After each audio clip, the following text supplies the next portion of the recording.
Cheguei atrasada ao restaurante para jantar com meu filho, a noiva dele e alguns amigos. Aproximei-me da mesa sem que ninguém percebesse. Então, ouvi meu próprio filho dizer, rindo: "Minha noiva não suporta minha mãe. Ela é patética demais para estar aqui." Todos riam, enquanto eu permanecia em silêncio. Mas os sorrisos desapareceram quando revelei um único detalhe. O som das taças tilintando contra o mármore das mesas deveria ser elegante.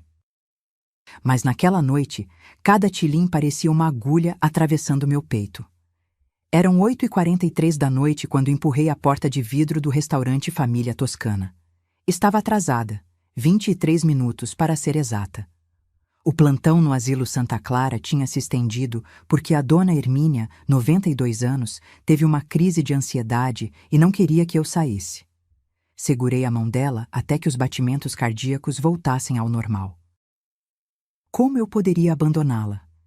Minha bolsa de couro marrom, aquela que ganhei do Arnaldo em nosso 30º aniversário de casamento, escorregou do meu ombro quando avistei a mesa do fundo. Ali estava Heitor, meu único filho, 41 anos. Camisa social branca, cabelo penteado para trás com gel demais, sorriso que eu não via há meses direcionado a mim. Ao lado dele, Bruna, a noiva. Cabelos loiros escorridos, certamente com escova progressiva à cara, vestido vermelho justo, unhas de gel com pedrarias que brilhavam mesmo na luz suave do lustre. Ela gesticulava animada, e todos à mesa riam. Uns 6 amigos de Heitor, pessoas que eu conhecia vagamente de outras festas. Caminhei devagar entre as mesas. Ninguém me viu ainda. O cheiro de molho de tomate fresco misturado com manjericão enchia o ar, mas meu estômago estava fechado. Foi quando cheguei a 3 metros de distância que meu mundo desabou. A voz do Heitor cortou o burburinho do restaurante como uma lâmina afiada. Minha noiva não suporta minha mãe. Ela é patética demais para estar aqui. Ele riu. Aquele riso solto de quem estava confortável, de quem não esperava ser ouvido. Bruna bufou, revirando os olhos de um jeito teatral. Patética é pouco, amor. A mulher me liga toda semana querendo marcar um café pra gente se conhecer melhor. Gente, eu tenho vida. Não vou ficar fazendo terapia com sogra carente. As gargalhadas explodiram. Um dos amigos, aquele rapaz de óculos que Heitor conheceu na academia, bateu na mesa. Cara, sério? Ela é daquelas que fica mandando mensagem de bom dia no grupo da família? Heitor acenou com a mão como se espantasse uma mosca invisível. Pior, ela manda áudio. Áudio de 3 minutos contando que foi no mercado. Mais risadas. Eu estava ali, 3 metros. Invisível. Minha respiração ficou presa em algum lugar entre a garganta e o peito. Meus dedos apertaram a alça da bolsa até que as articulações esbranquiçaram. Bruna encostou a cabeça no ombro do Heitor, fazendo uma voz melodramática. Oi, filhinho. A mamãe tá com saudade. Vem almoçar domingo? Ela imitou minha voz, exagerando num tom manhoso que eu nunca usei na vida. A mesa inteira estava em polvorosa. Uma moça de cabelo curto limpou lágrimas de tanto rir. Outro rapaz fingia que segurava o copo com dificuldade, como se estivesse fraco de tanta diversão. E Heitor, meu filho, que eu carreguei por 9 meses, que eu cuidei quando teve pneumonia aos 7 anos, que eu acordei de madrugada para buscar na balada quando ele tinha 18 e o carro quebrou? Aquele Heitor balançava a cabeça, rindo junto. Algo dentro de mim rachou. Não quebrou, ainda não. Mas rachou. Fiquei ali, parada, segurando minha bolsa como se fosse a única coisa me mantendo de pé. Meu vestido de linho bege, simples, mas limpo e bem passado, de repente parecia inadequado perto do brilho daquela mesa. Meus sapatos baixos de couro pareciam velhos. Meu cabelo grisalho preso num coque me fazia sentir exatamente o que eles disseram. Patética. Mas então algo maior do que a dor tomou conta de mim. Clareza. Eu podia ter chorado. Podia ter corrido para fora. Podia ter gritado, feito um escândalo, virado aquela mesa e mandado todo mundo para o inferno. Mas não fiz nada disso, porque naquele segundo de silêncio dentro da minha cabeça, enquanto eles riam da minha carência, uma verdade cristalina atravessou minha mente como um raio. Eles não sabem. Eles não sabem de nada. Heitor não sabe que fui eu quem construiu cada centavo que ele acha que vai herdar. Bruna não sabe que já descobri cada mentira suja que ela contou. Aqueles amiguinhos de mesa não sabem que eu não sou a velha coitada que aparento ser. Respirei fundo. 1 vez. 2 vezes. Então, dei um passo à frente, e foi aí que Bruna me viu. Os olhos dela se arregalaram. A risada congelou no rosto como gelo instantâneo. Ela deu um tapinha rápido no braço do Heitor, que virou a cabeça na minha direção. A cor sumiu do rosto dele. Mãe! Não respondi imediatamente. Fiquei ali, parada, olhando para cada um deles. Para as taças de vinho, para os sorrisos que murcharam, para o constrangimento que começou a ocupar o espaço onde antes havia diversão. Aproximei-me da mesa devagar. Coloquei a bolsa na cadeira vazia que tinham reservado para mim, a mais afastada, claro, perto da ponta. E então, com a voz mais calma que já usei na vida, eu disse: cheguei. E ouvi cada palavra. O silêncio que caiu sobre aquela mesa foi tão denso que dava para ouvir o chefe gritando pedidos na cozinha ao fundo. Bruna tentou salvar a situação com um sorriso forçado, daqueles que não chegam aos olhos. Dalva, a gente estava só... Brincando, né, amor? Ela cutucou o Heitor, mas ele estava paralisado. Eu não tirei os olhos dela, nem pisquei. Brincando, repeti devagar. Como vocês brincaram quando pediram 150 mil reais emprestados para abrir uma clínica que nunca existiu? A mesa ficou muda. Um dos rapazes tossiu, desconfortável. A moça de cabelo curto olhou para o prato como se tivesse descoberto algo fascinante no molho pesto. Heitor abriu a boca, mas nada saiu. Tirei do fundo da minha bolsa um envelope pardo dobrado. Coloquei-o sobre a mesa, bem devagar, como quem coloca uma carta de baralho numa aposta alta. Você sabe o que tem aqui dentro, Heitor? Ele balançou a cabeça, mudo. Toda a verdade, cada conversa, cada mentira, cada plano que vocês dois fizeram. Meus olhos encontraram os de Bruna. E cada segredo do seu passado, querida. Inclusive sobre aquele segundo marido que morreu tão convenientemente. O copo escorregou da mão dela. Não caiu, mas ela teve que segurá-lo com as 2 mãos para não derramar o vinho. Me levantei, peguei minha bolsa de volta. Vocês riram de mim. Me chamaram de patética. Minha voz não tremeu, nem uma vez. Mas vocês esqueceram um detalhe muito importante. Fiz uma pausa, deixei o silêncio pesar. Eu não sou patética, eu sou a dona de tudo que vocês tanto querem. E vocês acabaram de perder. Tudo. Virei as costas e saí do restaurante. Não corri, não chorei. Caminhei com a cabeça erguida, sentindo cada par de olhos grudado nas minhas costas. Só quando entrei no carro, tranquei as portas e segurei o volante com força. Foi que permiti que a primeira lágrima caísse. Mas não era de tristeza. Era de alívio. Porque finalmente, depois de meses aguentando humilhações silenciosas, fingindo não perceber, sorrindo quando deveria ter gritado, finalmente eu tinha feito a única coisa que importava. Eu tinha escolhido a mim mesma. Se você quer entender como cheguei até aquele restaurante, como me tornei a mulher que eles chamavam de patética, e como planejei, em silêncio, cada passo da minha vingança, inscreva-se no canal, porque essa história está só começando. E o pior, ou melhor, de tudo, ainda estava por vir. Meu nome é Dalva Cristina Almeida Silva, 67 anos, viúva há 8, e não, eu não nasci com dinheiro no bolso.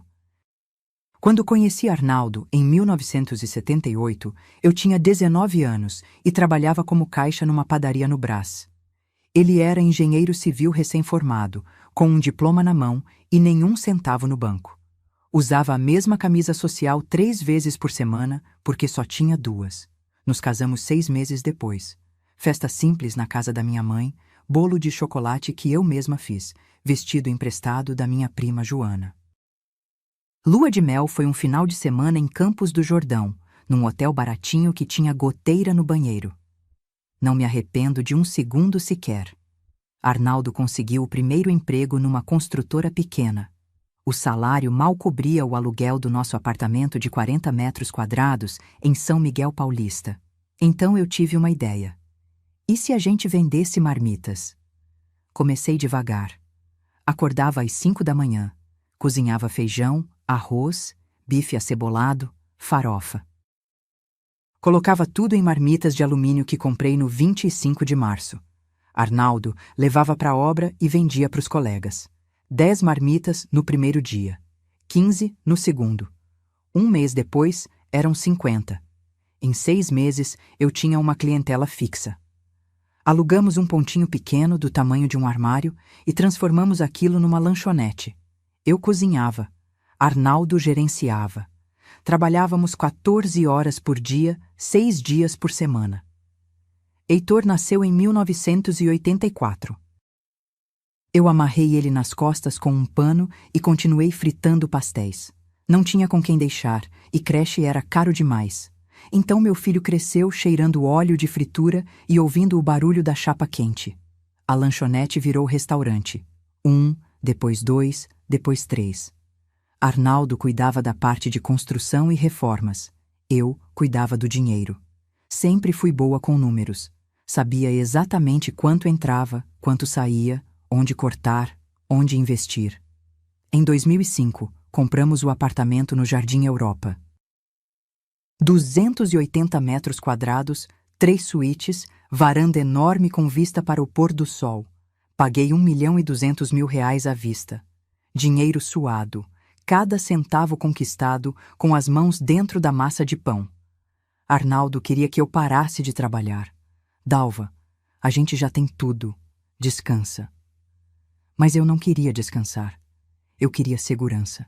Queria nunca mais sentir o aperto no peito que senti quando não tinha dinheiro para comprar sapato para o Heitor quando ele era pequeno. Então continuei. Administrava os 3 restaurantes, cuidava das finanças, negociava com fornecedores. Arnaldo me chamava de o cérebro da operação, sempre sorrindo com orgulho. Em 2010, compramos a chácara em Ibiúna. 120 mil metros quadrados de terra boa, com lago, pomar de jabuticabas, casa colonial de 6 quartos. R$ 1.800.000. Foi nosso refúgio. Todo fim de semana a gente subia para lá, fazia churrasco, caminhava descalço na grama. Heitor adorava. Levava os amigos, fazia festa, nadava no lago. Mas então, em 2016, Arnaldo teve o infarto. Foi rápido. Indolor, disseram os médicos, como se isso fizesse alguma diferença. Ele estava consertando a cerca da chácara, sentou para descansar embaixo de uma jabuticabeira e nunca mais levantou. Enterrei meu marido numa terça-feira de março. Chovia. Heitor chorou no meu ombro. Eu segurei firme, mas por dentro estava despedaçada. Fiquei sozinha aos 59 anos. E foi aí que descobri algo sobre mim mesma. Eu era mais forte do que imaginava. Vendi os 3 restaurantes 6 meses depois.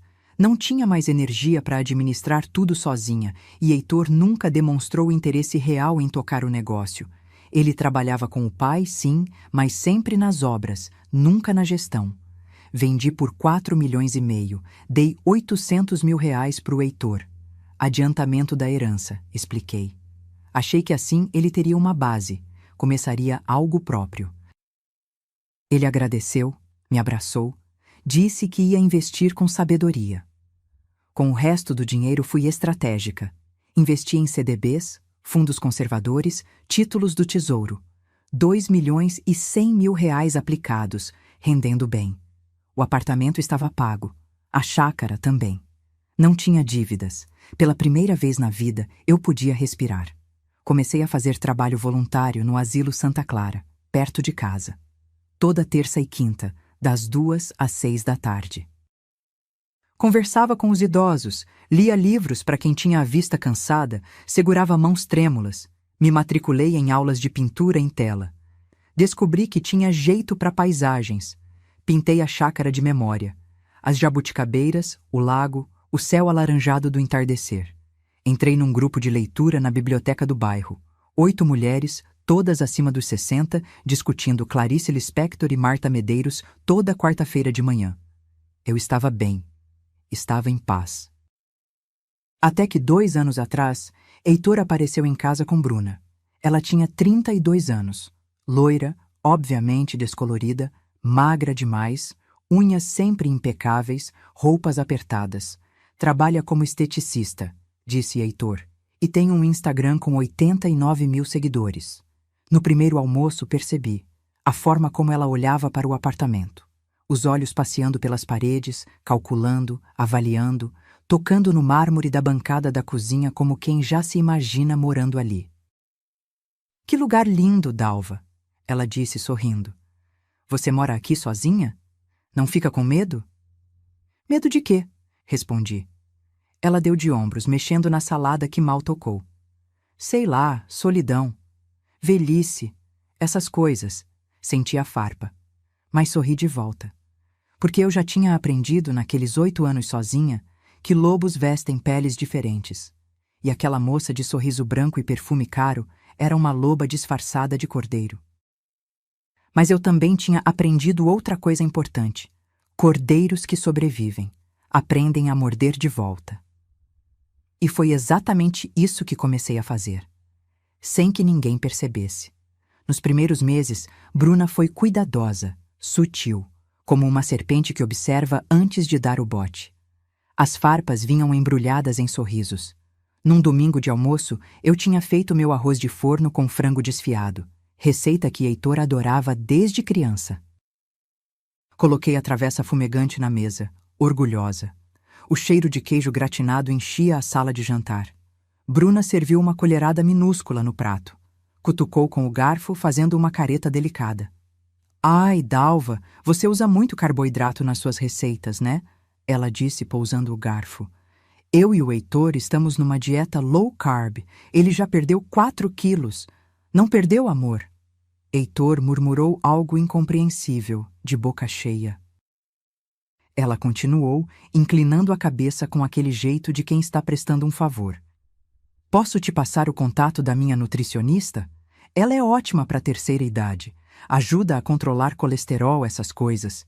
Terceira idade. Como se eu estivesse à beira do túmulo. Engoli a raiva junto com o arroz. Outro dia, eu tinha comprado uma blusa nova, nada extravagante, apenas uma camisa de linho cor de hortelã que vi na vitrine e gostei. Vesti para ir ao grupo de leitura. Quando Bruna passou em casa naquela tarde para pegar Heitor, eles iam ao cinema. Ela parou, me olhou de cima a baixo e soltou uma risadinha. Dalva, você ainda usa essas estampas florais? Que vintage, vintage. Outra palavra bonita para dizer, ultrapassada, velha, fora de moda. Heitor nem levantou os olhos do celular. Mas o pior não eram as palavras. Era o silêncio dele. Meu filho, que antes me ligava 3 vezes por semana, agora passava 15 dias sem dar notícia. Quando eu ligava, ele atendia com pressa, voz baixa, como se eu fosse um incômodo. Oi, mãe, tô meio ocupado agora. A gente conversa depois, tá? Depois nunca chegava. Os almoços de domingo foram cancelados. A gente tá com muito compromisso, mãe. Festas de amigos, eventos, sempre algo mais importante do que passar 2 horas com a própria mãe. Eu sentia a distância crescendo como um abismo. E então, numa quinta-feira de tarde, Heitor apareceu em casa sem avisar. Estava nervoso. Coçava a nuca, andava de um lado para o outro da sala. Sentou no sofá, levantou, sentou de novo. Mãe, eu preciso conversar com você. Meu coração apertou. Aconteceu alguma coisa? Ele respirou fundo. A Bruna tá querendo abrir uma clínica de estética. Um negócio grande, sabe? com aparelhos de última geração, sala de criolipólise, peeling de diamante, essas coisas. Ele falava rápido, evitando meu olhar. E eu vou entrar como sócio. A gente já achou um ponto comercial na Vila Olímpia. Só que a gente está precisando de um investimento inicial. Esperei. R$350 mil. O número ficou suspenso no ar como fumaça. É um empréstimo, mãe. A gente devolve em 2 anos, com juros. Tem tudo no plano de negócios. Ele tirou uma pasta amassada da mochila, com papéis que pareciam ter sido impressos às pressas. Peguei a pasta. Folheei. Números redondos demais. Projeções otimistas demais. Nenhum estudo de mercado sério. Heitor, você entende de estética? Não, mas a Bruna entende. Ela trabalha nisso há 10 anos. E vocês já consultaram um contador? Um advogado? Ele fez um gesto impaciente com a mão. Mãe, a gente não precisa de tanta burocracia. É um investimento seguro. A Bruna conhece o mercado. E se você me emprestar esse dinheiro, eu vou multiplicar. Vai ser bom para todo mundo. Fiquei em silêncio por um tempo longo. Olhei para o meu filho. 41 anos, crescido, mas naquele momento parecendo um menino desesperado. Vou pensar. Mãe, a gente precisa fechar o ponto logo, senão perde. Então eu vou pensar rápido. Ele saiu frustrado, batendo a porta do carro com força. Liguei para o meu advogado, Dr. Maurício, no dia seguinte. Expliquei a situação. Dalva, se você for emprestar, faça um contrato registrado em cartório e empreste só o que você pode perder sem sentir falta. Pensei bastante. 3 dias depois, chamei Heitor novamente. Vou emprestar R$150 mil, não 350. Com contrato, juros de 2% ao mês e prazo de 24 meses. Ele tentou negociar. Mãe, a gente precisa do valor cheio. Mas eu segurei firme. É isso ou nada, Heitor. Ele aceitou. Assinamos o contrato no cartório da Avenida Paulista numa terça-feira chuvosa. Transferi o dinheiro no mesmo dia. E então, silêncio. Heitor sumiu. Não ligou para agradecer. Não mandou mensagem. Nada. Até que 2 meses depois, ele apareceu em casa para pegar um carregador de celular que tinha esquecido. Foi rápido. Entrou, pegou o carregador e ia sair. Mas ele esqueceu o celular em cima da mesa da cozinha. Fui levar na porta. Mas antes que eu chegasse, a tela acendeu. Uma mensagem de Bruna. Não ia ler. Juro que não ia. Mas então vi as palavras. Amor, sua mãe já perguntou sobre a clínica? Fique esperta. Ela não pode desconfiar que a gente usou a grana nas minhas cirurgias. Meu estômago afundou. Peguei o celular. Meus dedos tremiam, mas abri a conversa. Subi a tela. Li tudo. Conversas sobre viagens, Dubai, roupas de marca, procedimentos estéticos, preenchimento labial, lipo de papada, harmonização facial. E então, a mensagem que me partiu ao meio. Bruna, relaxa. Quando a velha morrer, a gente tem a chácara, o apartamento e as aplicações. É só ter paciência. Heitor, tomara que seja logo. Tô cansado de fingir que me importo. Li aquilo 3 vezes, depois 4. Como se as palavras fossem mudar de sentido. Mas não mudaram. Meu filho, o menino que eu cuidei quando teve catapora, que eu levei na escola todo dia por 10 anos, que eu incentivei a estudar, que eu ajudei a construir uma vida, estava esperando eu morrer. Ouvi a porta da frente abrir. Heitor voltando. Mãe, esqueci meu celular. Entreguei para ele. Minha voz saiu estranhamente calma. Tá aqui. Ele pegou, nem olhou para mim direito e saiu. Sentei na cadeira da cozinha. A mesma cadeira onde Arnaldo tomava café todo dia. A mesma onde Heitor fazia lição de casa quando tinha 8 anos. E ali, sozinha, eu tomei uma decisão. Eles queriam me ver morta. Então, eu ia mostrar para eles o que uma mulher morta em vida ainda consegue fazer. Porque eu não ia entregar minha dignidade de bandeja, não sem lutar. A ligação veio num sábado de manhã, 10 horas. Eu estava regando as violetas na varanda quando o celular tocou. Mãe! A voz do Heitor estava animada demais, forçada. Tenho uma notícia. Que bom, filho. Conta. Eu pedi a Bruna em casamento. E ela disse sim. Deveria ter sentido alegria. Uma mãe deveria pular, gritar, chorar de felicidade quando o filho anuncia que vai casar. Mas tudo o que senti foi um peso no estômago. Parabéns, consegui dizer. Quando foi? Ontem à noite. Levei ela num restaurante japonês super chique, pedi do jeito tradicional, de joelhos. Ela ficou emocionada demais. Ele respirou, ansioso. E mãe, a gente quer fazer a festa de noivado na chácara, daqui a 1 mês. O que você acha? O que eu achava? Achava que estava sendo usada, mas engoli as palavras. A chácara está disponível. Ótimo. A Bruna já está planejando tudo. Vai ser incrível. Desliguei. Fiquei olhando para as violetas. Arnaldo adorava violetas. Dizia que eram discretas, mas resistentes. Como eu. Respirei fundo e disquei outro número. Doutor Maurício, preciso conversar com o senhor. Hoje, se possível. Nos encontramos num café na Oscar Freire às 3 da tarde. Ele chegou de terno cinza, pasta de couro debaixo do braço. Tinha uns 60 anos, cabelo branco, olhar sério, mas gentil. Era advogado da nossa família há 15 anos. Contei tudo. As mensagens, os planos, o dinheiro das cirurgias. Ele ouviu em silêncio, anotando em um bloquinho pequeno. Dalva, você quer recuperar os 150 mil? Quero, mas quero mais que isso. Quero proteger meu patrimônio. Ele assentiu. Então vamos blindar tudo. Vou preparar uma reorganização completa dos seus bens. Holding familiar, testamento atualizado, procurações revogadas, qualquer documento antigo que você tenha assinado, a gente cancela. Quanto tempo? 2 semanas. Faça. Saí daquele café diferente, com propósito, porque eu tinha percebido algo fundamental. Eles me achavam fraca, burra, emocional demais para pensar com clareza. E isso ia ser a perdição deles. Comecei a agir, mas devagar, silenciosamente. Quando Bruna me ligou 4 dias depois para falar da festa de noivado, eu fui toda sorrisos. Dalva, a gente pensou numa coisa mais intimista, sabe? Umas 200 pessoas. 200 pessoas. Intimista. Claro, querida. A chácara comporta. E sobre o buffet, eu já achei uma empresa maravilhosa.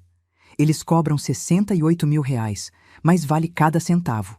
Comida contemporânea, estações gourmet, drinks autorais. 68 mil reais. Pode mandar o orçamento que eu analiso. Houve uma pausa. Ela não esperava concordância tão fácil. Você vai pagar? Heitor é meu único filho, Bruna. Claro que vou ajudar no noivado. Ouvi um risinho abafado do outro lado. A cadela estava rindo de mim. Ai, Dalva, você é tão generosa. O Heitor tem sorte de ter uma mãe assim.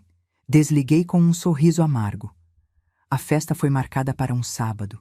Contratei o buffet, paguei o som, as flores, as luzes de LED penduradas nas jabuticabeiras. Tudo o que Bruna pediu. Cheguei na chácara às 2 da tarde. A festa começava às 7. Bruna já estava lá com a mãe dela, 2 irmãs e um bando de amigas. Todas de salto, maquiagem pesada, risos altos, tomando champanhe que eu tinha pago enquanto decoravam o espaço. Ninguém me cumprimentou direito. Entrei na casa. Na cozinha, ouvi vozes vindando da varanda dos fundos. Reconheci a voz de Bruna.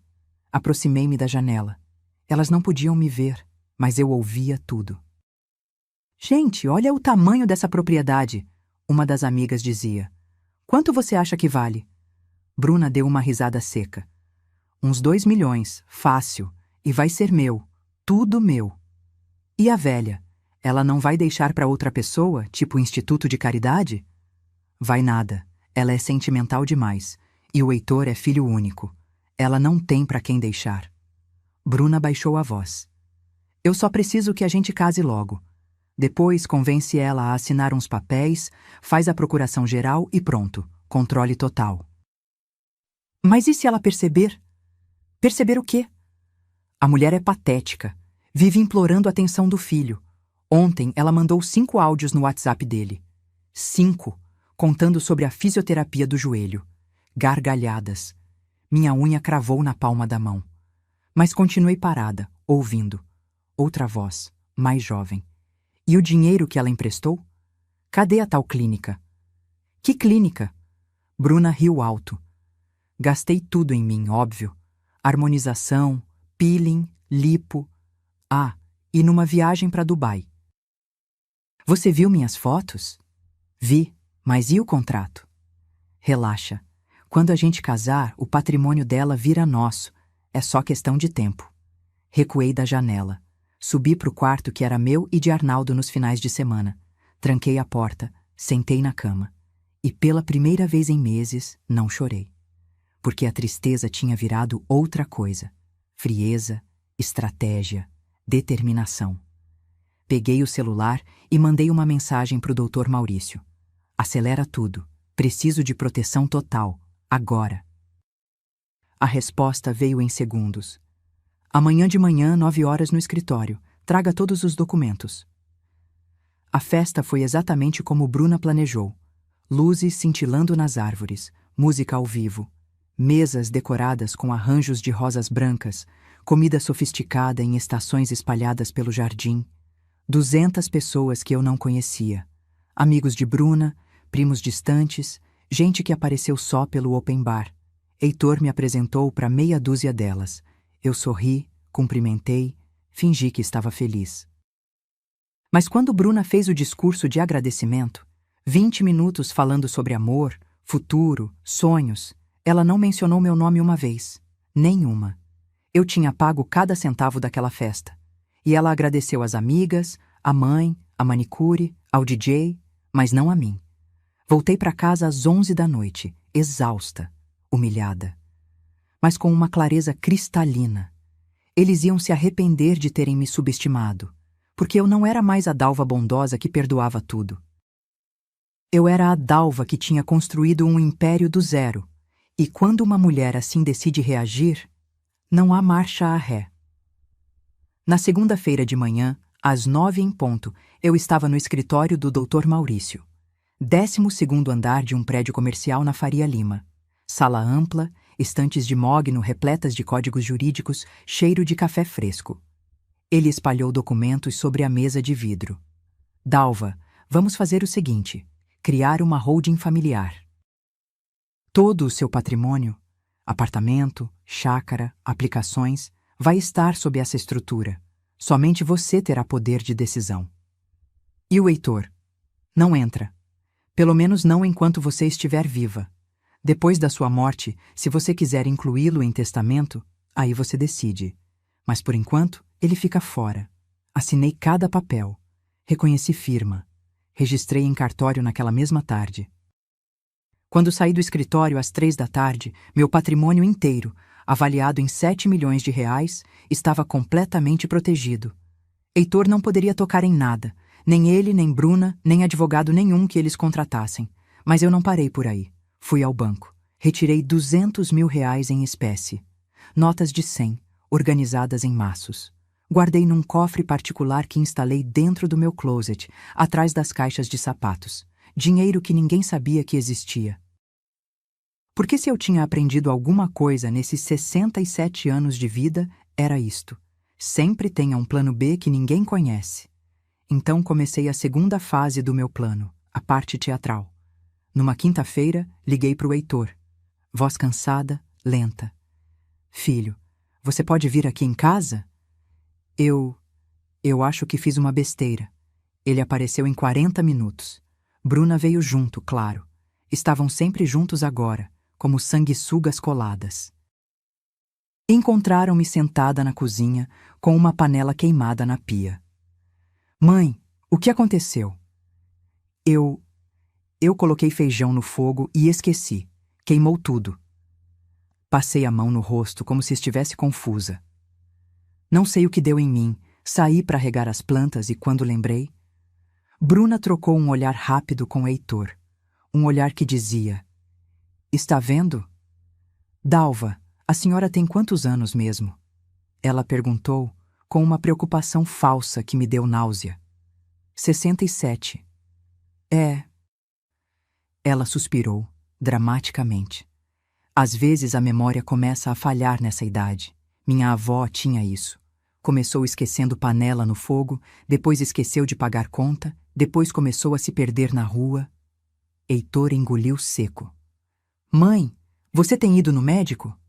"Tenho, mas o doutor disse que tá tudo bem. Mesmo assim, acho que você devia fazer uns exames. Neurológico, sabe?" Fingi hesitação. "Será que precisa?" Bruna já estava pesquisando no celular. "Precisa sim, Dalva. Vou marcar com um geriatra ótimo que atende a mãe de uma amiga minha, só para garantir que tá tudo certinho." Eu concordei. Voz fraca, olhar perdido. Eles saíram dali com exatamente a impressão que eu queria, que eu estava começando a decair. Durante as semanas seguintes, continuei a performance. Esqueci um compromisso no grupo de leitura. Liguei para Heitor às 8 da noite dizendo que não lembrava se tinha tomado o remédio da pressão. Deixei a televisão ligada a noite toda e disse que não ouvi. Pequenas coisas, nada alarmante demais. Só o suficiente para plantar a dúvida. E eles morderam a isca completamente. Bruna começou a me tratar como se eu fosse de vidro. Voz alta demais. Palavras simples demais. "Dalva, a senhora entendeu o que eu falei?" Heitor ficou preocupado. Ou pelo menos fingia bem. Levaram-me em 3 médicos. Geriatra, neurologista, clínico geral. Fiz todos os exames que pediram. Ressonância, tomografia, exames de sangue completos.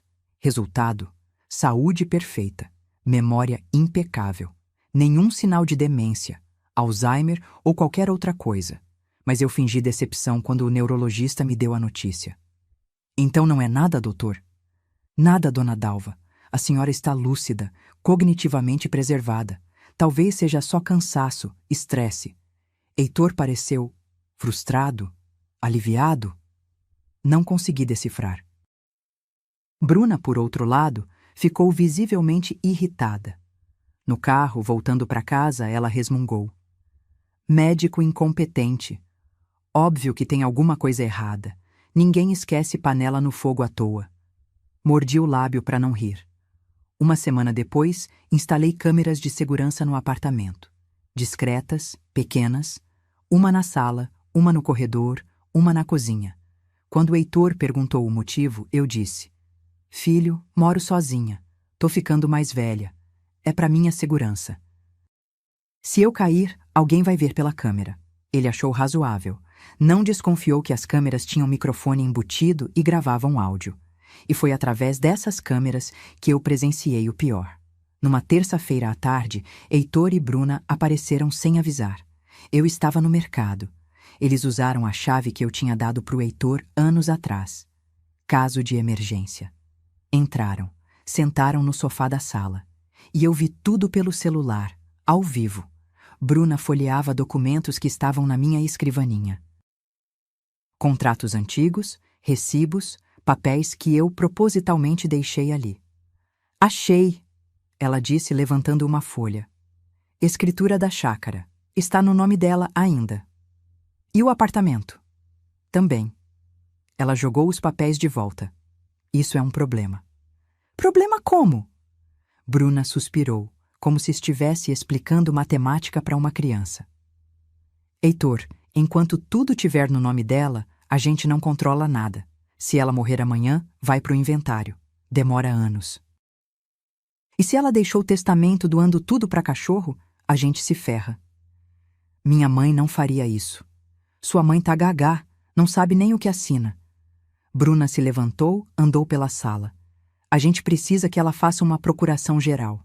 Aí você gerencia tudo para ajudar ela.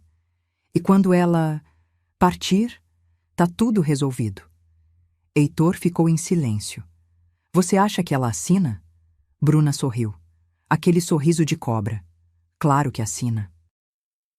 É só você fazer aquela cara de filho preocupado, dizer que quer facilitar a vida dela, que ela tá ficando confusa com tantos documentos. Ela assina chorando de emoção. Meu sangue ferveu. Mas continuei assistindo. Heitor coçou a nuca. E se ela não quiser? Então a gente insiste. Leva em mais médico, arruma um laudo que diga que ela não tem mais capacidade de gerenciar os próprios bens. Interdição judicial. Você vira o curador. Resultado final: o mesmo. Desliguei o celular. Minha mão tremia tanto que derrubei a cesta de compras no chão. Alguém me ajudou a juntar as coisas, mas não lembro o rosto. Voltei para casa 2 horas depois. Eles já tinham ido embora. Fui direto pro quarto. Sentei na cama que dividia com Arnaldo. E conversei com ele, como se ele ainda estivesse ali. Amor, nosso filho virou um monstro, e eu não sei se ainda consigo salvá-lo. Mas uma coisa eu sabia. Eu não ia deixar eles me destruírem. Peguei o celular. Liguei pro Dr. Maurício. Preciso de uma armadilha perfeita, e preciso que eles caiam nela sozinhos. Ele ficou em silêncio por 3 segundos. Estou ouvindo. E então, eu contei meu plano. Porque quando uma mulher decide parar de ser vítima, ela vira a caçadora. O convite de casamento chegou pelo correio numa manhã de quarta-feira. Papel perolado, letras douradas em relevo, envelope com meu nome escrito à mão, provavelmente por alguma calígrafa cara que Bruna contratou. Abri. Li. Bruna Cavalcante e Heitor Arnaldo Silva têm a honra de convidar Dalva Cristina Almeida Silva para celebrar a união de suas vidas. Cerimônia às 17 horas, Espaço Jardim das Cerejeiras, seguido de jantar. 5 convidados permitidos da minha parte. 5. Bruna tinha 150 só do lado dela. Liguei pro Heitor naquela mesma tarde. Filho, vi o convite. Só posso levar 5 pessoas? Silêncio constrangido do outro lado. É que o espaço é pequeno, mãe. E a Bruna tem família grande, muitos amigos. A gente quer fazer algo intimista. Intimista, com 150 pessoas. Entendo, menti. E mãe, sobre o seu vestido? O que tem? A Bruna separou um modelo para a senhora. Ela tem muito bom gosto, sabe? Acho que vai gostar. Não perguntei mais nada. Já sabia que ia detestar. 3 dias depois, Bruna apareceu em casa com uma sacola de boutique chique. Dalva, trouxe seu vestido para você experimentar. Tirou da sacola um vestido bege, liso, comprido até o tornozelo, manga longa, decote quadrado que cobria até a clavícula. Era o tipo de roupa que se usa para desaparecer. É discreto, eu disse. Exatamente. Bruna bateu palmas. Nada de chamar atenção, né? Afinal, o dia é meu e do Heitor. A mãe do noivo tem que ser elegante, mas sem ofuscar a noiva. Ofuscar. Como se uma mulher de 67 anos com cabelo grisalho pudesse ofuscar qualquer coisa. Provei o vestido. Caía como um saco de batata. Me deixava com 10 anos a mais. Perfeito para ela. Péssimo para mim. Adorei. Menti, sorrindo. Bruna pareceu aliviada. Que bom. Ah, e Dalva. Sobre o presente de casamento. Lá vinha. A gente fez uma lista no site da Token Stock e da Etna. Mas se a senhora quiser dar algo mais significativo, tipo um carro, ou ajudar com a lua de mel, ou quem sabe... Ela deu uma risadinha nervosa. A chácara. Seria tão simbólico. A chácara. 120 mil metros quadrados. 1.800.000 reais de valor de mercado. Ela queria como presente de casamento. Respirei. 1, 2, 3 vezes. Vou pensar com carinho, Bruna. Os olhos dela brilharam de ambição. Sério? Ai, seria um sonho. A gente podia fazer retiros lá, receber amigos, quem sabe até alugar para eventos. Daria uma renda extra ótima. Renda extra. Com a minha propriedade. Ela saiu dali praticamente saltitando. Assim que a porta fechou, peguei o celular e gravei um áudio para mim mesma. Hoje, dia 17 de abril, Bruna Cavalcante pediu minha chácara de presente de casamento. Valor aproximado: R$ 1.800.000. Tenho testemunha? Não. Tenho gravação? Também não. Mas tenho minha palavra. E vou lembrar disso quando chegar a hora. Os preparativos do casamento viraram um pesadelo orquestrado. Bruna assumiu tudo: flores, música, menu do jantar, decoração. Não me consultou sobre nada. Até que chegou a conta. O vestido dela, R$ 28.000, da estilista Letícia Bronstein. Quando ela me mostrou no provador da boutique, achei que ia desmaiar. É lindo, né, Dalva? Renda francesa, pedrarias Swarovski aplicadas à mão, cauda de 3 metros. É caro, consegui dizer. Ah, mas é o dia mais importante da minha vida. Ela rodou na frente do espelho. E como a senhora é tão generosa, pensei que pudesse ajudar? Ajudar. Eufemismo para pagar. Quanto? O valor total. 28 mil. Pode parcelar no cartão se quiser. R$ 28.000. No vestido que ela usaria uma vez. Paguei, porque eu tinha um plano maior. E cada real que eu gastava agora seria cobrado depois, com juros emocionais.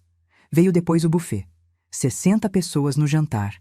Menu degustação de 6 etapas, vinhos importados, doces finos. R$ 83.000.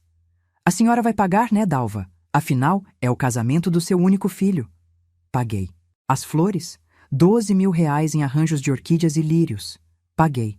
A banda de música ao vivo? R$ 15.000 por 4 horas. Paguei. No final das contas, eu tinha desembolsado R$ 206.000 num casamento que não era meu, para uma nora que me desprezava, para o meu próprio filho que esperava a minha morte. Mas o pior não foi o dinheiro.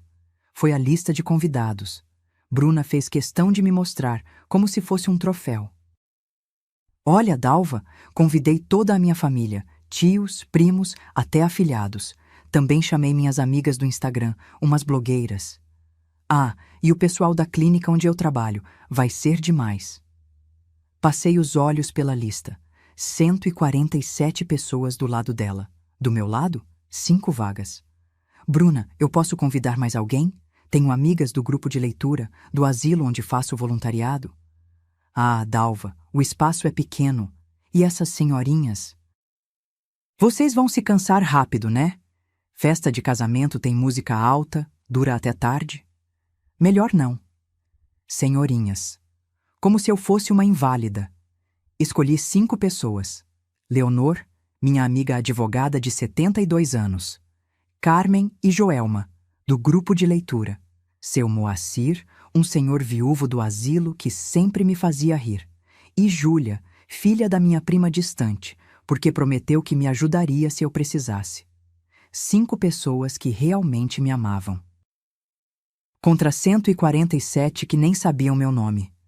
Uma semana antes do casamento, Heitor me chamou para conversar. Estava nervoso, mexendo nas mãos, evitando meu olhar. Mãe, a gente precisa acertar umas coisas. Questões práticas. Tipo, documentação. A Bruna e eu conversamos e seria bom se a senhora fizesse uma procuração. Só para facilitar as coisas, sabe? Eu poderia ajudar com as contas, os pagamentos, essas burocracias que a senhora está achando difíceis. Ali estava. A armadilha. Fingi considerar. Procuração para quê, exatamente? Geral. Assim eu posso gerenciar tudo. O apartamento, a chácara, as aplicações, tudo em ordem, sem a senhora se preocupar. Meu coração bateu mais rápido, mas mantive o rosto calmo. Heitor, vou pensar. É uma decisão importante. Mas, mãe, é só para ajudar. Eu sou seu filho.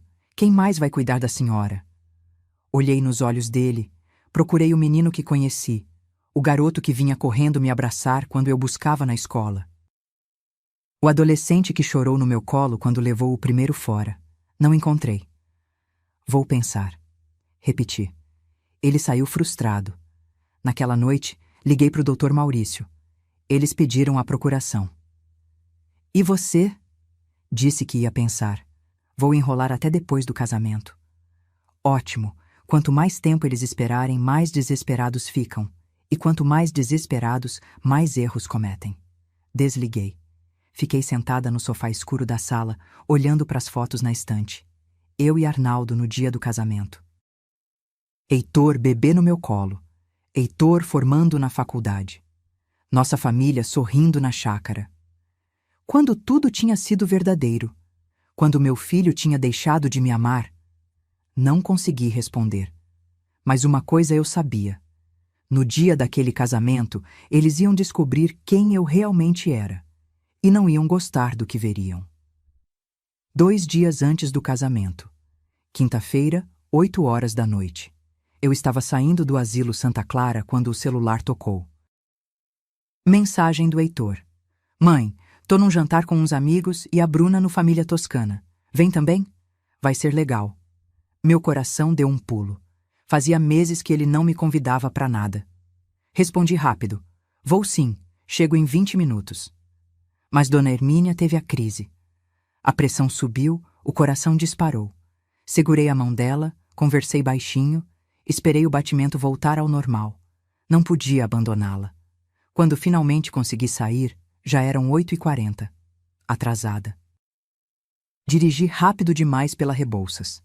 Estacionei torto na rua ao lado do restaurante.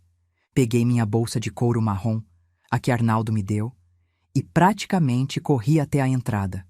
O Família Toscana era elegante. Paredes cor de terracota, lustres de cristal, cheiro de alho e azeite no ar. Música italiana tocando baixinho. Vi a mesa do fundo. Heitor de costas para mim, camisa branca, cabelo com gel. Bruna ao lado dele, vestido vermelho coladinho, rindo alto. 6 pessoas ao redor. Taças de vinho. Risos. Intimidade. Caminhei devagar entre as mesas. Ninguém percebeu minha chegada. E foi quando eu estava a 3 metros que ouvi a voz do Heitor. Clara, firme, sem remorso. Minha noiva não suporta minha mãe. Ela é patética demais para estar aqui. O mundo parou. Meus pés colaram no chão. A bolsa quase escorregou do meu ombro. Bruna bufou, revirando os olhos teatralmente. Patética é pouco, amor. A mulher me liga toda semana querendo marcar um café pra gente se conhecer melhor. Pelo amor de Deus, eu tenho vida! As gargalhadas explodiram. Um rapaz de óculos, que eu lembrava vagamente de ver na academia com o Heitor, bateu na mesa. Sério? Ela é daquelas que manda mensagem de bom dia no grupo da família? Heitor riu. Aquele riso solto que eu costumava amar. Pior, ela manda áudio. Áudio de 3 minutos contando que foi no mercado. Ontem mesmo. Oi, filhinho, comprei aquele queijo que você gosta, vem buscar? Mais risadas. Uma moça de cabelo curto limpava lágrimas. Bruna encostou a cabeça no ombro dele, imitando minha voz com um tom meloso e exagerado. Ai, filhinho, a mamãe tá com saudade. Por que você não vem almoçar domingo? Ela fez biquinho. Gente, é constrangedor. A mesa inteira ria. Não era risada educada. Era gargalhada. Meu estômago revirou. Mas então Bruna continuou. E o que ela disse a seguir me congelou por dentro. Ela baixou a voz, mas não o suficiente. Mas relaxa. Depois que a gente casar, a coitada assina aquela procuração e pronto. Aí é só esperar a natureza fazer o trabalho dela. Silêncio por 2 segundos. Depois alguém perguntou. Esperar? Como assim? Bruna deu de ombros bebericando o vinho. A mulher tem 67 anos. Já tá gagá. Quanto tempo vocês acham que ela tem? 5 anos? 10 no máximo? Heitor não discordou. Apenas olhou para o prato. Um dos amigos, um rapaz magro de barba, fez uma cara de falsa preocupação. Mas, cara, e se ela deixar tudo para a instituição de caridade? Já vi caso assim. Bruna riu com desdém. Deixar para quem? Pro asilo? Ela rebolou os olhos. A Dalva é sentimental demais. Ela vive dizendo que o Heitor é a vida dela, que ele é tudo. Não vai deserdar o próprio filho. E se ela desconfiar? De quê? Bruna gesticulou com a mão cheia de anéis. A mulher é patética. Faz qualquer coisa por migalhas de atenção. Ontem ela me mandou mensagem perguntando se eu queria ir com ela escolher cortina nova para o quarto dela. Cortina, gente. Gargalhadas novamente. Heitor finalmente falou, e o que ele disse me arrancou o chão dos pés. Eu sei que parece cruel, mas minha mãe, ela não tem mais nada na vida além de mim. É triste, mas é verdade. Pelo menos quando ela morrer, vai saber que deixou o filho bem de vida. A mesa ficou em silêncio por um instante, desconfortável, até que Bruna ergueu a taça. Um brinde ao futuro e à herança que vem junto. As taças tilintaram e algo dentro de mim se quebrou definitivamente. Mas não era a dor que eu esperava sentir. Era clareza, frieza, determinação absoluta. Dei um passo à frente, depois outro. Foi Bruna quem me viu primeiro. Os olhos dela se arregalaram. A taça parou no ar, a meio caminho da boca. Ela deu um tapinha desesperado no braço do Heitor. Ele virou a cabeça e empalideceu. Mãe, não respondi imediatamente. Fiquei ali, parada, olhando para cada um deles, para os sorrisos que murcharam como flores no sol, para os olhares que desviaram, para o constrangimento que ocupou a mesa como uma nuvem densa. Caminhei devagar. Meus passos ecoavam no silêncio. Cheguei até a cadeira vazia, a que tinham reservado para mim na ponta, claro, longe do centro das atenções. Coloquei a bolsa no encosto. E então, com a voz mais calma que já usei na vida toda, eu disse: cheguei. E ouvi cada palavra. O silêncio que caiu foi tão pesado que dava para ouvir o chefe gritando na cozinha. Bruna tentou salvar. Sorriso forçado, voz melosa. Dalva, você chegou? A gente estava só brincando, né, amor? Ela cutucou Heitor, mas ele estava paralisado, olhando fixo para o prato. Eu não pisquei. Não tirei os olhos dela. Brincando, repeti devagar, saboreando cada sílaba. Como vocês brincaram quando pediram 150 mil reais para abrir uma clínica que nunca existiu? A mesa congelou.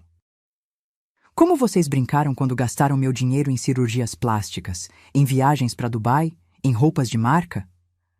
A moça de cabelo curto olhou para o prato como se tivesse descoberto petróleo no molho. Bruna abriu a boca. Nada saiu. Tirei do fundo da bolsa um envelope pardo.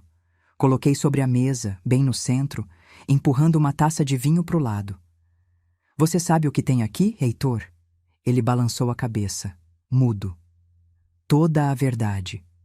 Minha voz era firme, sem tremer. Cada conversa de WhatsApp, cada mensagem planejando minha morte, cada mentira que vocês dois contaram. Abri o envelope, tirei cópias impressas, joguei na mesa uma por uma. Screenshots de conversas, comprovantes bancários, fotos. E aqui, disse tirando mais papéis, está o passado da sua noiva, Heitor. Os 2 casamentos anteriores, com homens viúvos, ricos, que morreram em circunstâncias curiosas. Bruna ficou branca, literalmente. A cor fugiu do rosto dela como água escorrendo. E isso é calúnia, ela gritou, se levantando. Você vai se arrepender. Não vou, respondi calmamente. Porque diferente de você, eu tenho testemunhas, documentos, advogados e a verdade. Me levantei, peguei minha bolsa de volta, olhei para o meu filho, nos olhos dele, procurei arrependimento, vergonha, qualquer coisa, nada. Então eu disse, a frase que vinha ensaiando na minha cabeça desde que ouvi aquela conversa. Vocês riram de mim, me chamaram de patética. Pausa. Mas vocês esqueceram um detalhe muito, muito importante. Silêncio absoluto. Eu não sou patética. Eu sou a dona de tudo que vocês querem. Cada centavo, cada metro quadrado, cada aplicação. Inclinei-me para frente. E vocês acabaram de perder. Tudo. Virei as costas e saí do restaurante de cabeça erguida, sentindo cada olhar cravado em mim. Não corri, não chorei. Porque finalmente, depois de meses, eu tinha feito a única coisa certa. Eu tinha escolhido minha dignidade. E o que aconteceu depois daquele jantar mudou tudo, para sempre. Cheguei em casa às 9h15 da noite. Tranquei a porta. Encostei nela por um segundo, respirando fundo. Meu celular tocou. 1 vez, 2, 10 vezes seguidas. Heitor. Não atendi. Mensagens começaram a chegar, uma atrás da outra. Mãe, a gente precisa conversar. Foi mal entendido. Você tirou tudo de contexto. Por favor, atende o telefone. Desliguei o celular. Coloquei para carregar no quarto. Tomei banho. Água quente. Deixei escorrer pelo rosto, lavando a humilhação. Vesti meu pijama de algodão, aquele velho, puído, mas confortável. Fiz um chá de camomila. Sentei na varanda, olhando as luzes da cidade. E pela primeira vez em meses dormi tranquila. Na manhã seguinte, às 7h20, a campainha tocou. Insistente, desesperada. Olhei pelo olho mágico. Heitor, sozinho. Olheiras fundas, camisa amarrotada. A mesma da noite anterior. Abri a porta, mas deixei a corrente de segurança. Mãe, por favor, preciso falar com você. Fala. Aqui? No corredor? Aqui mesmo. Ele passou a mão no rosto. Estava exausto. Eu não quis dizer aquelas coisas. Foi a Bruna. Ela me influencia, sabe? Eu fico confuso quando tô perto dela. Ela o quê, Heitor? Te obrigou a rir? Te forçou a concordar? Silêncio. Você é um homem de 41 anos. Não é criança. Não me venha com essa história de influência. Lágrimas começaram a escorrer pelo rosto dele. Reais? Fingidas? Não consegui distinguir. Mãe, eu errei. Eu sei. Mas eu te amo. Você é minha mãe. A gente pode conversar, resolver isso. Resolver, repeti amarga. Como? Me pedindo desculpas? Prometendo que vai mudar? Sim, eu prometo. Vou terminar com a Bruna. Vou devolver o dinheiro. Ri. Não foi uma risada feliz. Foi seca, cansada. Você nem tem o dinheiro, Heitor. Gastou tudo em cirurgias dela, lembra? Em viagens, em futilidades. Ele abaixou a cabeça. Eu vou dar um jeito. Vou trabalhar, vou pagar em parcelas, mas eu pago. E a procuração? Ainda acha que eu deveria assinar? Ele engoliu seco. Não, esquece a procuração. Esquece tudo. Só não me tira da sua vida, mãe. Por favor. Olhei para o meu filho. Tentei lembrar do menino que ele foi, do garoto que corria para me abraçar quando eu chegava do trabalho, do adolescente que me defendia na escola quando alguém falava mal de mim. Mas só vi um homem quebrado. Manipulado, sim, mas também covarde. Heitor, eu preciso de tempo. Preciso pensar. Quanto tempo? O suficiente para decidir se ainda tenho um filho, ou se perdi ele para sempre. Fechei a porta. Ouvi ele do outro lado, chorando baixinho. Depois, passos se afastando. Sentei no sofá, mãos tremendo. Porque a verdade era essa. Eu ainda amava meu filho, mas não confiava mais nele. E amor sem confiança não constrói nada. Só dói. 3 horas depois, meu celular tocou novamente. Número desconhecido. Atendi. Alô? Dalva? Voz feminina, grossa, furiosa. Aqui é a mãe da Bruna. Meu estômago apertou. Pois não. Você tem coragem de espalhar mentiras sobre minha filha? Inventar histórias sobre maridos mortos? Isso é crime, sabia? Mantive a voz firme. Não inventei nada. Tenho provas, certidões, reportagens de jornal. Mentira. Senhora, sua filha se casou com Edmundo Portela em 2015. Ele morreu em 2016, 6 meses depois de alterar o testamento, deixando tudo para ela. Causa da morte: queda na escada. Depois se casou com Valdemar Cunha em 2018. Ele morreu em 2019. Ataque cardíaco. Também mudou o testamento. Silêncio do outro lado. Coincidências, ela murmurou, mas a voz estava trêmula. 2 viúvas milionárias aos 30 anos? Coincidência demais pro meu gosto. Você vai se arrepender. A gente vai processar você por difamação. Fique à vontade. Meus advogados estão esperando. Desliguei. Minutos depois, mensagens de Bruna. Você destruiu tudo. O Heitor terminou comigo por sua causa. Espero que você fique sozinha pelo resto da vida. Velha amargada. Bloqueei o número, mas a última mensagem me apertou o peito. Não pela raiva dela, mas pela verdade escondida ali. Eu estava sozinha. Meu marido morto, meu filho perdido, minha família desfeita. Será que valia a pena? Será que proteger meu patrimônio valia perder meu único filho? Passei o dia inteiro nessa dúvida. Até que às 6 da tarde, a campainha tocou de novo. Olhei pelo olho mágico. Leonor, minha amiga advogada. Abri. Ela entrou com uma pasta debaixo do braço e cara séria. Dalva, você pediu para eu investigar a Bruna, lembra? Lembro. Então senta, porque o que eu descobri é pior do que você imagina. Sentamos na mesa da cozinha. Ela abriu a pasta. Tirou documentos, fotos, cópias de processos. O primeiro marido dela, Edmundo? A família contestou o testamento. Achavam a morte dele suspeita, mas não conseguiram provar nada. O caso foi arquivado. E o segundo? Valdemar tinha 3 filhos do primeiro casamento. Eles também contestaram, mas Bruna tinha procuração assinada. Levou metade da herança antes que alguém pudesse impedir. Meu sangue gelou. Leonor, ela ia fazer isso comigo. Eu sei. Ela me olhou nos olhos. E ia conseguir. Porque você confia demais, Dalva.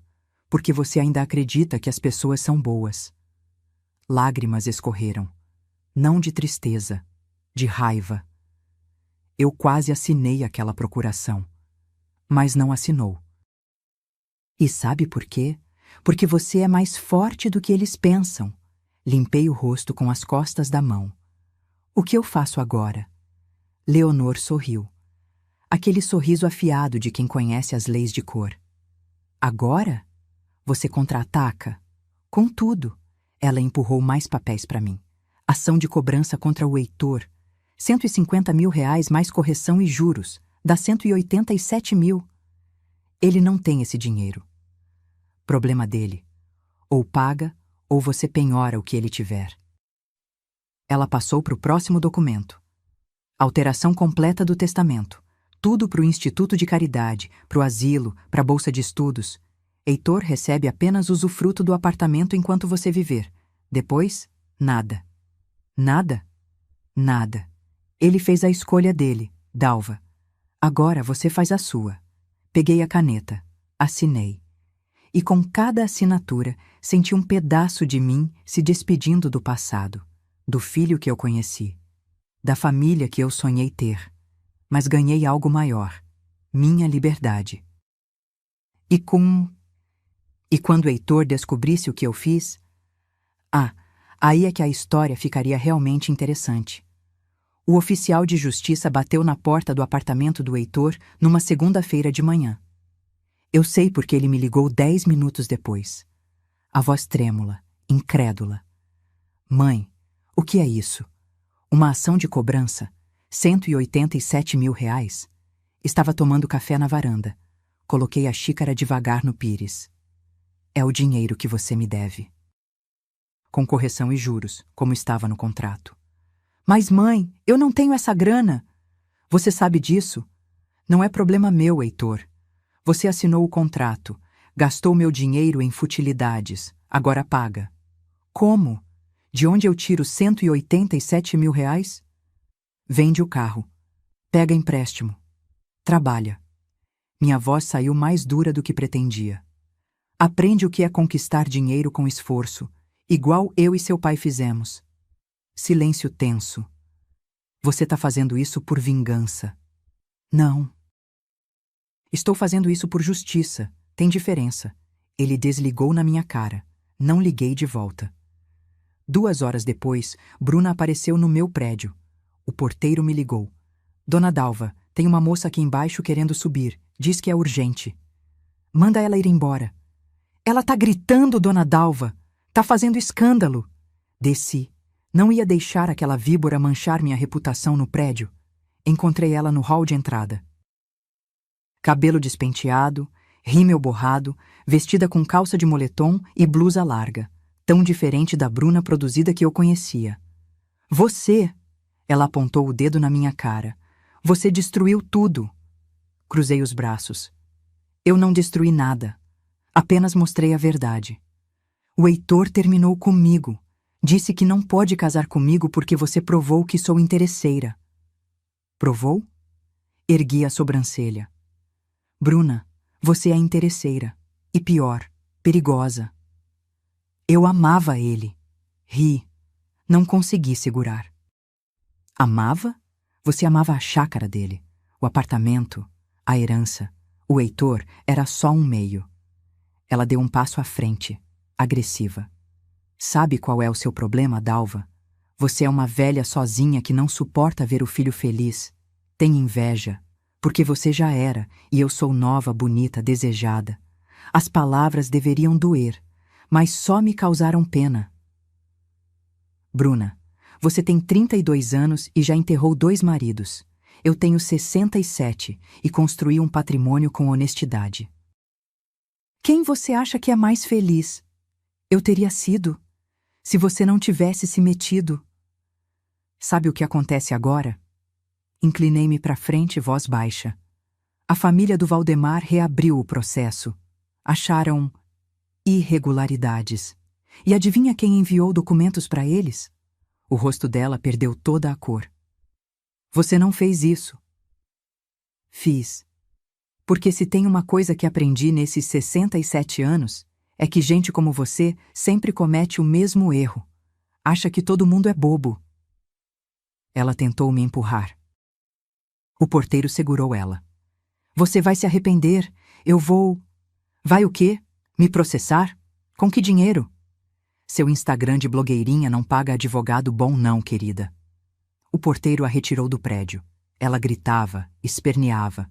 Subi pro apartamento. Mãos tremendo de adrenalina. Sentei no sofá, respirei fundo. E então chorei. Não de tristeza, de exaustão. Porque ganhar aquela guerra não tinha gosto de vitória. Tinha gosto de perda. Perdi meu filho, minha ilusão de família. Meus sonhos de ser avó um dia, de ter netos correndo pela chácara. Tudo desmoronou. E eu estava sozinha. O telefone tocou. Número desconhecido novamente. Atendi, cansada. Dona Dalva, aqui é da Promotoria Pública. A senhora fez uma denúncia sobre Bruna Cavalcante? Fiz. Suspeita de estelionato e possível envolvimento em mortes suspeitas. Vamos investigar. Precisamos que a senhora venha prestar depoimento. Quando? Amanhã, se possível. Estarei lá. Desliguei. Olhei para a foto de Arnaldo na estante. Ele de terno, sorrindo, tirada no aniversário de 30 anos de casamento. Amor, eu fiz a coisa certa? Perguntei para a foto, como se ele pudesse responder. Silêncio. Mas dentro de mim, algo sussurrou. Sim, porque proteger a si mesma nunca é errado, mesmo quando dói. Na terça-feira, às 5 da tarde, Heitor apareceu de novo. Dessa vez, eu deixei ele entrar. Sentamos na sala, distantes. Ele no sofá, eu na poltrona. Cancelei o casamento, ele disse, voz baixa. Eu sei. Perdi o sinal que tinha dado no buffet. 12.000 reais. Não respondi. Bruna sumiu. Mudou de cidade, acho. As redes sociais dela sumiram. Melhor assim. Ele esfregou o rosto com as 2 mãos. Mãe, eu estraguei tudo. Eu sei, não tenho desculpa. Fui ganancioso, idiota, covarde. Foi. Ele me olhou. Olhos vermelhos. Mas eu ainda sou seu filho. Biologicamente, sim. Só isso? Suspirei. Longo, cansado. Heitor, você esperou minha morte, riu da minha solidão. Planejou roubar tudo o que construí com seu pai. Minha voz tremeu. Como você espera que eu te perdoe? Não espero, mas quero tentar merecer. De novo. Como? Trabalhando, pagando minha dívida, sem pedir nada, sem esperar herança. Só quero que você saiba que eu ainda te amo, mesmo tendo feito tudo errado. Olhei para ele, para o homem quebrado na minha frente. Parte de mim queria abraçar, perdoar, esquecer tudo. Mas a outra parte, a mais forte, a que tinha aprendido a se proteger, não permitiu. Você pode morar no apartamento enquanto eu viver, mas não vai herdar nada. Tudo vai para a caridade. Pausei. E se quiser meu respeito de volta, vai ter que conquistar. Dia após dia, sem atalhos. Ele assentiu, lágrimas escorrendo. Eu aceito. Tem mais uma coisa. O quê? Quero os 187 mil de volta. Não vou retirar a ação. Ele engoliu seco. Vou pagar, nem que demore 10 anos. Que demore, então. Ele se levantou, caminhou até a porta, parou, mão na maçaneta. Mãe? Fala. Desculpa. De verdade. Não respondi, porque desculpas são palavras. E palavras eu tinha aprendido, eram baratas. Ações, só ações valem. Ele saiu. E eu fiquei ali, sozinha na minha sala enorme, no meu apartamento silencioso. Mas pela primeira vez em meses, senti paz. Porque às vezes, perder tudo é o único jeito de se encontrar. 6 meses depois. Janeiro. Verão pesado em São Paulo. Ar abafado, céu azul sem nuvens. Eu estava na varanda do meu apartamento novo. Sim, novo. Vendi-o de 280 metros quadrados por 3 milhões e meio. Comprei um de 120 metros, moderno, funcional, só meu, por 1 milhão e 200 mil. 3 quartos, 2 banheiros, cozinha da americana, varanda com vista para o parque. Não precisava de tanto espaço, não mais. O dinheiro da venda? 1 milhão e 800 mil guardados, aplicados, seguros. Heitor pagou a primeira parcela da dívida, 10 mil reais. Ainda faltavam 177 mil, mas ele estava pagando, todo mês, sem falta. Conseguiu emprego numa construtora, voltou a fazer o que sabia, engenharia, salário honesto, nada extravagante, mas digno. Ele me ligava uma vez por semana, conversas curtas, educadas, distantes. Oi, mãe, tudo bem? Tudo, filho. E você? Trabalhando. Paguei mais uma parcela ontem. Vi. Obrigada. Silêncio constrangido. Então... A gente se fala semana que vem. Tá bom? Não era a relação que eu sonhei, mas era a possível. E eu tinha aprendido a aceitar o possível ao invés de sofrer pelo ideal. Bruna desapareceu. Mudou para Florianópolis, segundo rumores. Criou outro Instagram, outro nome, outra vida. A investigação da promotoria não deu em nada. Falta de provas concretas. Mas pelo menos ela estava longe. E a família do Valdemar conseguiu recuperar parte do dinheiro através de um acordo extrajudicial. Não foi tudo, mas foi alguma justiça. Quanto a mim? Bem, eu me reinventei. Criei o Instituto Arnaldo Silva, Educação Financeira para Viúvas e Idosos, um projeto que nasceu da minha dor, mas cresceu em propósito. Aluguei uma salinha comercial na Vila Madalena. 3 vezes por semana, eu e mais 4 voluntárias, todas mulheres acima de 60, todas viúvas ou divorciadas, dávamos aulas gratuitas. Ensinávamos sobre investimentos, heranças, testamentos, procurações, como não ser enganada por parentes ou golpistas. No primeiro mês, apareceram 12 mulheres, no segundo, 36. Agora, 83 inscritas. Lista de espera de 20. Histórias como a minha se repetiam assustadoramente. Filhos manipuladores, noras interesseiras, genros aproveitadores, netos que só apareciam quando precisavam de dinheiro. E ali, naquela sala pequena com cadeiras de plástico e café aguado, essas mulheres aprendiam a se proteger. Uma delas, Dona Aparecida, 71 anos, me abraçou chorando depois da terceira aula. Dalva, você me salvou. Eu ia assinar uma procuração para o meu filho ontem. Mas depois do que aprendi aqui, não assinei. E descobri que ele queria vender meu apartamento sem eu saber. Histórias assim me enchiam o peito de algo que não sentia há muito tempo. Propósito. Também dei palestras. Pequenas, em bibliotecas públicas, associações de bairro, grupos de terceira idade. O título: Da Mulher Invisível à Mulher Inegociável, como reconquistei minha dignidade. No começo era difícil. Contar minha história em voz alta para estranhos, expor minha dor. Mas depois percebi, minha dor podia ser a cura de alguém. E isso valia cada lágrima. Minha rotina mudou completamente. Acordava às 6, caminhava no parque por 40 minutos. Voltava, tomava café, lia o jornal. Terças e quintas, instituto. Segundas e sextas, trabalho voluntário no asilo. Quartas, grupo de leitura. Sábados, aula de pintura. Preenchi minha vida com coisas que me faziam bem. Não por obrigação. Não para agradar ninguém, mas porque eu queria. E sabe o mais incrível? Fiz amizades de verdade. Leonor virou praticamente uma irmã.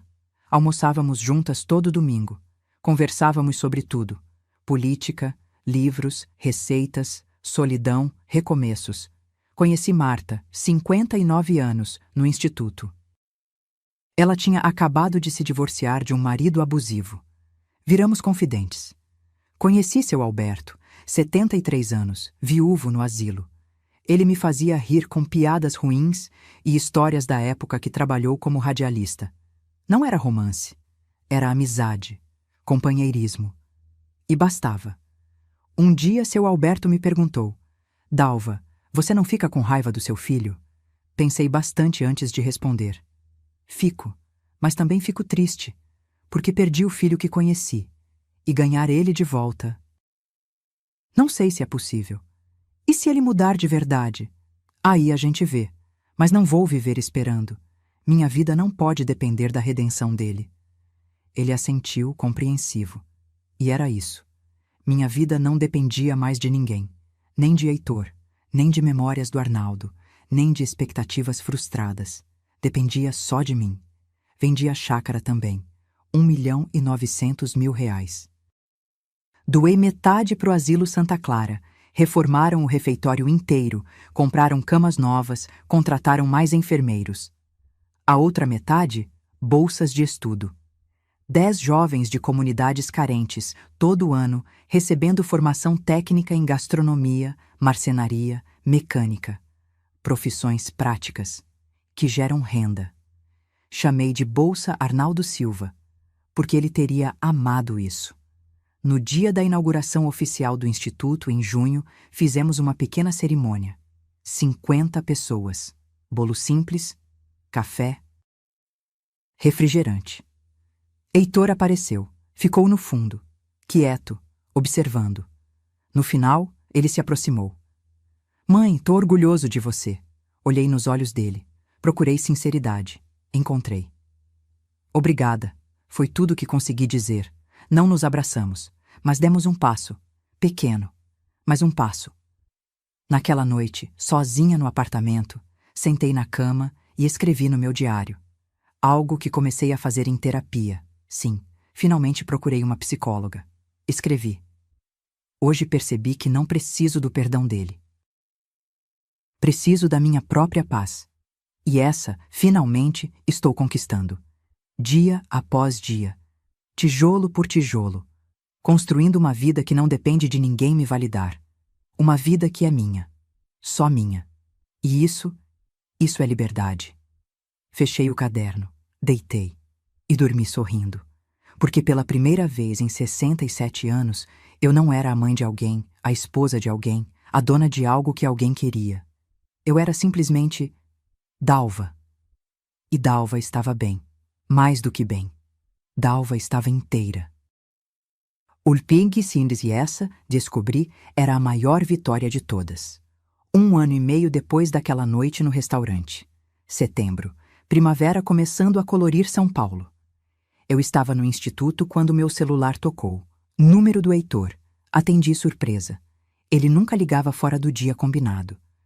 Mãe, você pode vir aqui em casa? Preciso te mostrar uma coisa.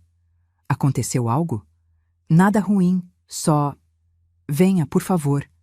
Fui, curiosa, cautelosa.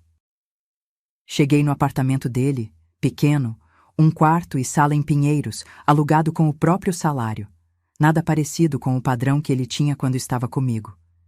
Ele abriu a porta, magro, mais velho no rosto. Mas os olhos estavam diferentes, menos vazios. Entra, mãe. Entrei. Apartamento simples, mas limpo. Móveis básicos. Nenhum luxo. Ele me levou até a mesinha de centro. Havia um envelope. Abre. Abri. Dentro um cheque. Valor: R$ 177.000. Meu coração pulou. Heitor, consegui juntar. Vendi o carro, peguei empréstimo no banco, fiz uns bicos de consultoria. Ele passou a mão no cabelo, nervoso. Não quero dever mais nada. Quero começar do zero. De verdade. Peguei o cheque. Olhei para ele. Por quê? Porque você tinha razão. Sobre tudo. Ele sentou no sofá. Eu passei 1 ano e meio trabalhando, pagando contas, vivendo com o mínimo. E sabe o que descobri? Que eu nunca tinha feito isso antes. Tudo que eu tive veio de você e do pai. Eu nunca construí nada sozinho. Sentei ao lado dele. E agora? Agora eu sei o que é conquistar. É diferente de receber. Ele me olhou. E entendo por que você ficou tão decepcionada comigo. Porque eu joguei fora o que você levou 40 anos construindo. Não consegui segurar as lágrimas. Heitor, eu nunca quis te punir. Só queria me proteger. Eu sei. E você fez certo. Ele limpou os próprios olhos. Eu não mereço seu perdão. Mas quero trabalhar para merecer seu respeito, nem que leve o resto da vida. Segurei a mão dele, magra, calejada de trabalho. Você já começou. Ficamos ali, sentados em silêncio, mãe e filho, quebrados. Mas talvez começando a se remendar. Não era final feliz de filme. Não era reconciliação perfeita, mas era real e verdadeiro. E por enquanto, bastava. 3 semanas depois, fiz minha 10ª palestra do ano. Biblioteca Municipal da Lapa. 62 mulheres presentes. Algumas com mais de 80 anos, outras na casa dos 50, recém-viúvas ou divorciadas. Contei minha história, do começo ao fim, sem filtros. O restaurante, as risadas, a traição, a dor, a decisão de me proteger, o confronto, a reconstrução. Quando terminei, o silêncio na sala era absoluto, até que uma senhora na primeira fileira levantou a mão. Cabelo completamente branco, olhos marejados. Como a senhora teve coragem? Pensei antes de responder. Não foi coragem, foi desespero. Pausei. Chega um momento em que você percebe. Ou você se escolhe, ou você desaparece. E eu me recusei a desaparecer. Aplausos explodiram. Não esperava. Fiquei sem jeito. Uma mulher na terceira fileira se levantou, chorando. Minha filha tá me pedindo para vender meu apartamento e morar com ela. Diz que é pra eu não ficar sozinha. Mas sei que ela quer o dinheiro. E eu tava quase aceitando. Até hoje. Não aceite, eu disse firme. Não por raiva, mas por proteção. Se ela te ama de verdade, vai respeitar sua decisão. Mais mulheres começaram a compartilhar histórias. Filhos que sumiam. Netos que só ligavam pedindo dinheiro. Genros manipuladores. Noras interesseiras.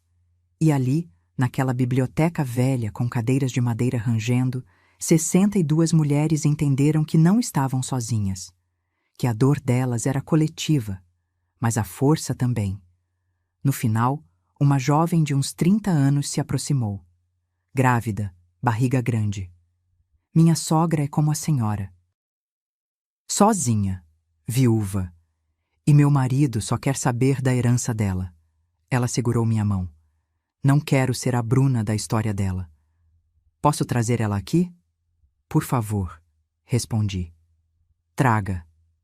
Hoje, enquanto escrevo estas últimas linhas no meu diário, olho pela janela do meu apartamento. Vejo o parque, crianças brincando, casais caminhando, idosos sentados nos bancos, conversando. A vida acontecendo, e eu fazendo parte dela, não como coadjuvante, mas como protagonista da minha própria história. Aprendi que família nem sempre é sangue. Às vezes, é escolha. É quem fica, é quem respeita, é quem ama sem querer nada em troca. Aprendi que perdoar não significa esquecer. Significa liberar o veneno que estava me envenenando. Aprendi que envelhecer não é sinônimo de invisibilidade, é sinônimo de sabedoria. E quem não enxerga isso, perde a oportunidade de aprender. Mas principalmente, aprendi isto. Quando alguém te chama de patética, não é sobre você, é sobre a cegueira deles. Porque eu não era patética. Nunca fui. Eu era uma mulher que construiu um império do zero, que criou um filho sozinha depois de enviuvar, que se levantou cada vez que caiu, que lutou quando seria mais fácil desistir. E se isso é ser patética, então que todo mundo seja. Naquela noite no restaurante Família Toscana, quando revelei aquele único detalhe, que eu era dona de tudo, não eles, vi o desespero nos olhos deles. E senti, pela primeira vez em anos, que tinha escolhido a coisa certa. Escolhi a mim mesma. Se você está passando por isso agora, se tem um filho que te usa, uma nora que te manipula, um parente que só aparece quando quer dinheiro, escolha você também. Porque quem te ama de verdade nunca vai rir da sua dor, nunca vai planejar sua morte, nunca vai te chamar de patética. E se chamarem, mostre quem você realmente é. Porque às vezes, perder uma família falsa é o único jeito de ganhar a si mesma de volta. E não existe presente maior do que esse. Se esta história tocou seu coração, se você se viu em alguma parte dela, deixe um comentário contando de onde você está assistindo. Deixe seu like e se inscreva no canal, porque aqui, toda semana, compartilhamos histórias reais de mulheres que se recusaram a desaparecer. E você? Já passou por algo parecido? Já teve que escolher entre agradar alguém ou proteger a si mesma? Conta pra gente nos comentários, porque sua história também importa. E lembre-se sempre, você nunca é patética por amar, mas também nunca é egoísta por se proteger. A dignidade não tem preço, e ninguém, absolutamente ninguém, tem o direito de tirar isso de você. Esta foi a história de Dalva, mas poderia ser a sua, ou da sua mãe, ou da sua avó. Porque, infelizmente, abuso financeiro e emocional contra idosos é mais comum do que gostaríamos de admitir. Se você conhece alguém passando por isso, compartilhe essa história. Pode ser o empurrão que ela precisa para se libertar.